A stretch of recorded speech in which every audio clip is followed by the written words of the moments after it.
formed the company, the ladies in the community would get together, the wives and such and so forth, the girlfriends, and they would all have a sewing bee, and they would sew the uniforms for the men, and sew the flags, and send their men off. And that's the reason they would line the streets waving their hankies and their little flags, and so proud of the uniforms they made for their husbands and brothers and sons.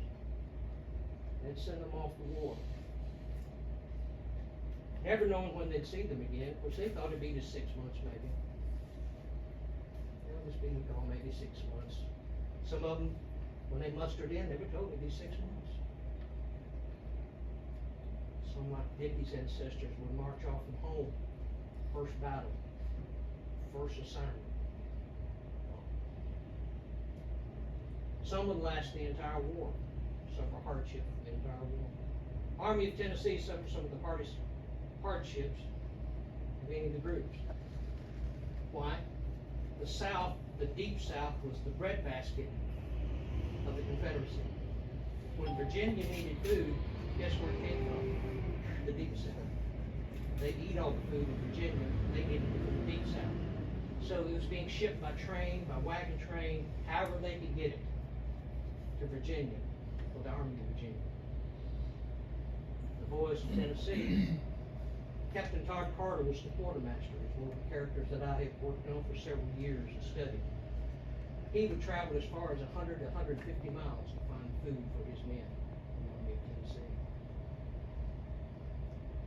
Most of the farms, all their supplies were depleted. So the people back home were starving to death. Your ancestors were willing to fight. All the clothes they had at the beginning of the war, their boots had rotted. They were rotting off their feet, and now they were walking barefoot. Their clothes were threadbare, their buttons had lost. Many, at the end of the war, were actually having to take 2 sets of clothing from dead bodies, sew them together so they'd have something to wear at home. One officer in North Carolina from the Army of Tennessee, which they surrendered under Johnson there, he actually had to take 2 uniforms from dead bodies, sew them together so he didn't have to walk naked home. All the way from North Carolina to Tennessee. That's what your ancestors did. That's what you represent. It's not some piece of paper, some plastic badge. It's the blood that flows in your veins. That's what it's about. Blood that flows in your veins. That's what Charlie Kirk died for. It's what your ancestors fought for, and some died for.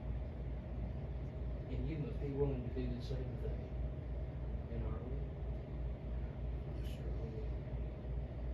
We don't need to be the cause of violence, but we need to be the answer to